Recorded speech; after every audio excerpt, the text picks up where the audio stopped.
안녕하세요. 대업에서 조선부터 방산 또 에너지 관련된 업종을 담당하는 멘토 황대근입니다. 오늘은 한국전력 함께 살펴보도록 하겠습니다.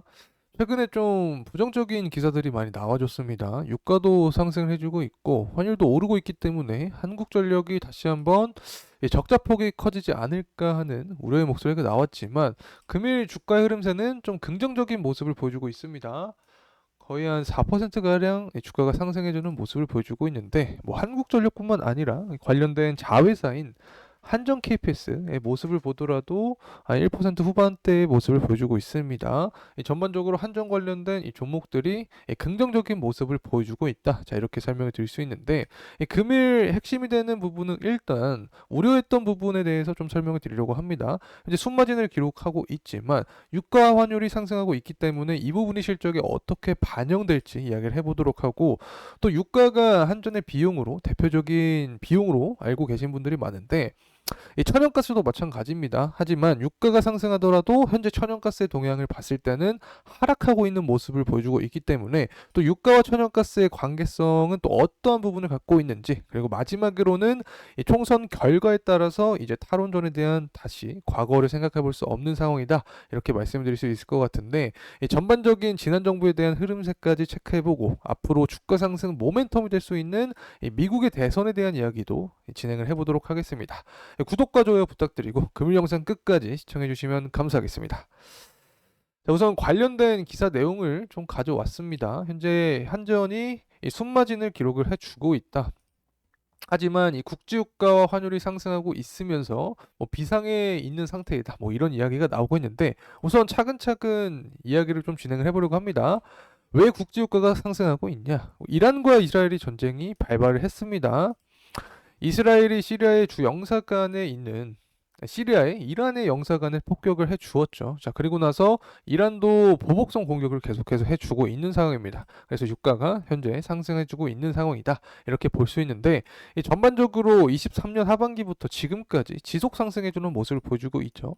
아마 제 영상을 시청해 주신 분들께서는 유가가 상승할 것이다라는 것은 대부분 아실 거라고 생각하고 있습니다. 23년 하반기에는 후티 반군 공격이 있었고, 또 24년 상반기에는 우크라이나가 러시아의 정유소를 공격을 해 주었고, 그리고 최근에는 이스라엘이 이란의 영사관을 공격해 주면서 전쟁 이슈 때문에 유가가 계속해서 상승해 주는 모습을 보여주고 있다. 자, 이렇게 표현할 수 있을 것 같습니다. 그리고 원달러 환율도 상승해 주고 있는 모습인데, 원달러 환율은 왜 상승해 주고 있냐? 우선 우리가 봐야 될 지표는 이 소매 판매 지표입니다. 현재 예측치가 0.4%였는데 실제가 0.7%를 기록을 해 주었죠. 그래서 이 부분 해석을 해보면 고금리에도 불구하고 소비가 활발하게 작용을 하고 있다. 그래서 사실은 이 데이터 자체는 금리 인상을 우리가 우려를 할 수밖에 없는 데이터입니다. 그래서 이 부분이 현재 시장이 반영되면서 원달러 환율까지 상승시키고 있는 모습이다. 앞서서 제가 국제유가 같은 경우에는 한전의 비용이기 때문에 이 상승하면 좋지 않은 흐름세를 야기할 수 있다라고 설명을 드렸습니다. 환율도 비슷한 흐름으로 설명을 드릴 수 있을 것 같은데, 이 달러가 강세가 되면 해외에서 구매하는 연료나 장비 비용이 많이 들 수 있습니다. 그래서 한마디로 정의를 한다면 환율이 오르게 되면 한전은 좋지 않다. 자, 이렇게 표현할 수 있을 것 같습니다. 어쨌든 CPI 지표도 높게 나와줬고, 그래서 최근에 시장의 동향을 봤을 때 뭐 9월과 12월에 금리 인하를 할 것이다라는 전망이 나와주고 있기 때문에 현재 가졌던 기대감, 금리 인하에 대한 기대감이 뒤로 밀렸다. 그래서 이제 원달러 환율이 상승하고 있다, 이렇게 표현할 수 있습니다. 어쨌든 전반적으로 유가도 상승하고 있고 이 달러도 상승하고 있기 때문에 한전에는 좋지 않은 상황이 지속이 되고 있는데, 한 가지 다행인 점은 바로 천연가스입니다.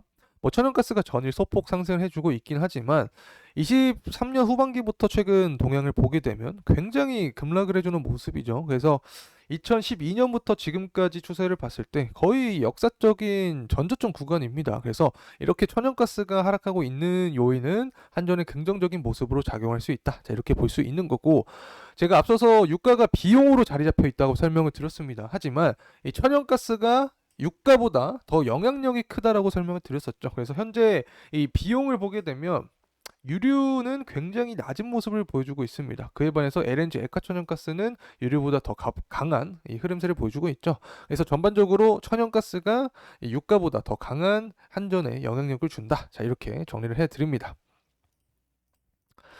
자, 이제 넘어가서 최근에 또 원전 관련된 이슈가 나와주고 있는데, 이 한수원이 신규 원전 수주를 위해서 이 체코와 협력을 강화하고 있다라는 내용입니다. 뭐 한수원뿐만 아니라 이 산업통상자원부라고 해야 되겠죠. 이 자원부의 장관이 또 이 다음 주에 체코를 찾아갑니다. 그래서 이 30조 원 규모의 이 체코 신규 원전에 대한 입찰하기 위해서 노력을 하고 있다. 자, 이렇게 표현할 수 있는데, 지금 뭐 걸림돌이 될 수 있는 부분이 바로 지식재산권 관련된 내용이죠. 한수원이 수출하려는 이 APR 1400에 대한 노용인데, 이 부분에서 웨스팅하우스와 또 지식재산권에 대한 소송이 있습니다. 내용을 좀 설명을 해보면, 웨스팅하우스는 이 한수원이 APR 1400에 대한 노용을 수출할 때 미국의 원자력 에너지법에 따라서 법무부 장관의 허가를 받아야 된다. 자, 이런 이야기를 하고 있습니다. 그래서 한국의 이 독자 개발 노용이 아니라는 거죠. 그래서 수출 통제 대상이라는 주장을 하고 있다. 근데 우리가 여기서 생각을 해봐야 될 점이, 이 체코 정부가 웨스팅하우스를 탈락을 시켰습니다. 그렇기 때문에 현재 미국 입장에서는 당연히 로열티를 얻기 위해서 지식재산권을 계속해서 이야기하고 있는 상황이다. 이렇게 볼 수 있는 거죠. 어쨌든 이 부분이 바로 30조 원 규모가 자리 잡혀 있기 때문에 만약에 계약을 성사하게 된다라고 하면 한국전력 역시 주가 상승 모멘텀으로 작용할 수 있습니다. 그래서 이 웨스팅하우스와의 관계는 아직까지 지속적인 상황이다. 이렇게 말씀드리고, 향후 추후 정세는 무조건 바뀔 수 있습니다. 그래서 이런 변동성이 존재하게 될 때는 제가 영상을 통해서 또 여러분과 함께 하도록 할 테니까 구독과 좋아요 꼭 부탁드리고 영상 끝까지 시청해 주시면 감사하겠습니다. 자, 이제는 한전의 아픈 과거죠. 이 탈원전 관련된 이야기를 하려고 하는데, 뭐 제가 뭐 한전이나 한전 KPS 자회사에 관련된 분석을 진행할 때 빼놓지 않고 이야기하는 게 바로 탈원전입니다. 이 탈원전 같은 경우에는 전 정부에 시행을 했죠. 그래서 한전이 2013년부터 2016년까지 영업이익이 계속해서 증가를 했었습니다. 하지만 한순간에 적자폭이 강하게 증가를 한 건데, 이 당시에 문재인 정부가 이 원전 탈원전 정책을 실행을 한 게 저는 좀 큰 원인이지 않을까 생각을 하고 있습니다. 원전에 대한 이 비용, 발전 단가라고 해야 되겠죠. 발전 단가가 굉장히 싼데, 이 당시 국제 에너지 가격이 굉장히 가파르게 상승했습니다. 하지만 발전 단가가 싼 원전을 폐지를 했기 때문에 한전은 그에 대한 비용을 고스란히 받을 수밖에 없었다. 자, 이렇게 말씀을 드릴 수 있을 것 같고, 때문에 영업 적자가 기록이 될 수밖에 없었던 거죠. 그래서 당시 가동률을 보더라도 거의 뭐 71%, 뭐 66% 이렇게 보여주고 있습니다. 지금까지 뭐 이명박 정부나 박근혜 정부 모두 80% 이상은 보여줬습니다. 그리고 윤석열 정부도 최근에 80%를 보여주고 있는 상황인데, 이 당시에 문재인 정부 때 원전 가동률이 굉장히 좋지 않았기 때문에 이 전반적인 문제점이 다 발생을 했다. 자, 이렇게 말씀을 드립니다. 그리고 또 최근에 총선 관련된 이야기를 빼놓을 수가 없을 것 같은데, 이전에 제가 탈원전 이야기를 했죠. 문재인 정부였는데 이 총선에서 또 민주당이 이겼습니다. 그래서 뭐 밸류업 관련된 종목들에 대한 모멘텀이 사라졌고, 이 대표적인 원전 종목들도 이 수혜를 입을 가능성이 적어졌다. 자, 이렇게 현재 상황을 볼 수 있을 것 같은데, 이 민주당의 정책안을 봤을 때 이 반도체부터 2차 전지 그리고 AI 이렇게 이 정책안으로 뽑고 있습니다.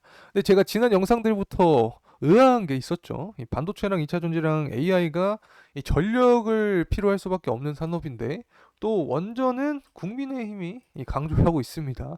민주당은 강조를 안 하고, 이 부분이 참 의아하다. 그래서 왜 도대체 민주당은 원전을 강조하지 않을까? 개인적으로 정말 의문점이 듭니다.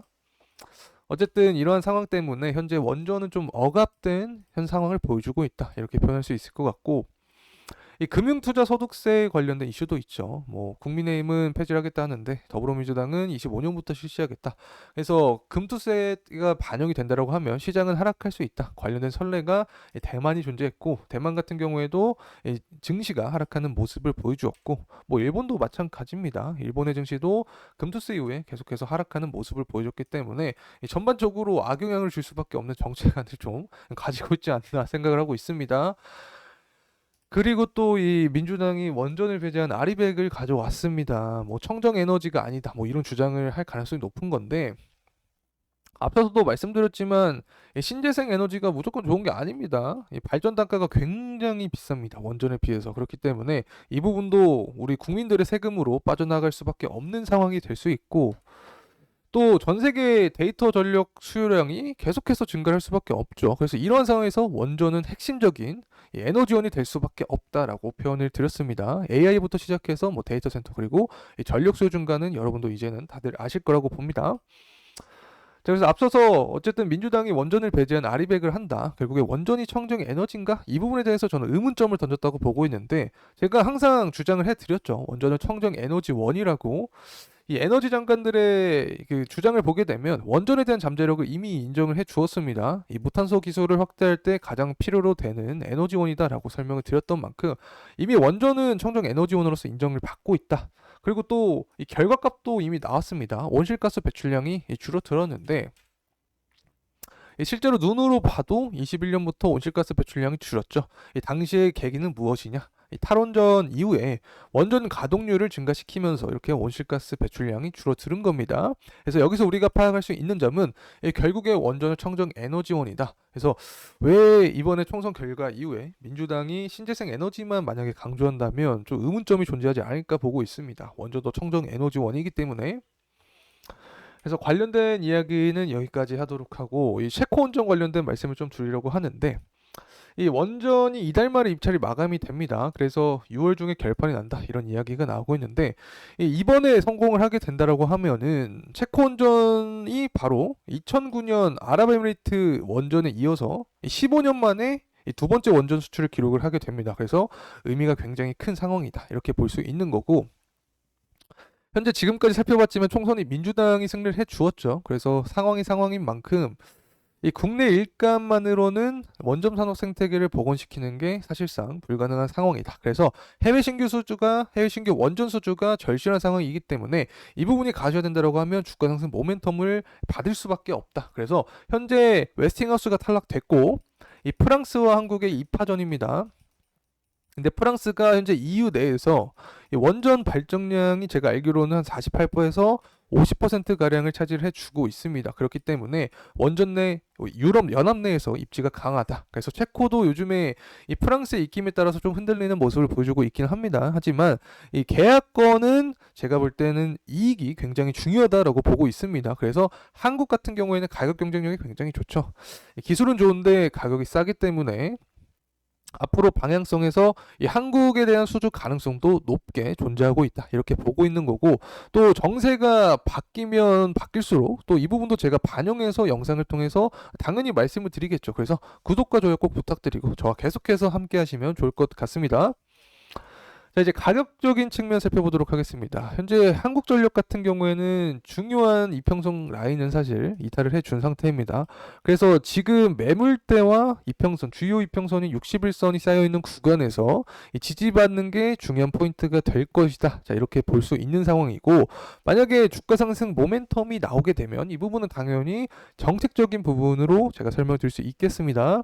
현재 바이든과 트럼프 공통 정책안이 바로 원전입니다. 특히 지지율 싸움이 한창인 상황에서 7월 8월 또 전당대회가 있습니다. 이 대통령 선거 전에. 그래서 이 7월 8월 한 2개월에서 3개월 전인 지금부터 시점이 되겠죠. 지금부터 이 공통 정책안에 대한 원전 관련된 기사가 계속해서 나와주면서 또 미국 원전 관련된 종목들이 상승해 준다라고 하면은 이 관련된 한국전력도 수혜를 받을 수 있다는 점 다시 한번 말씀드립니다.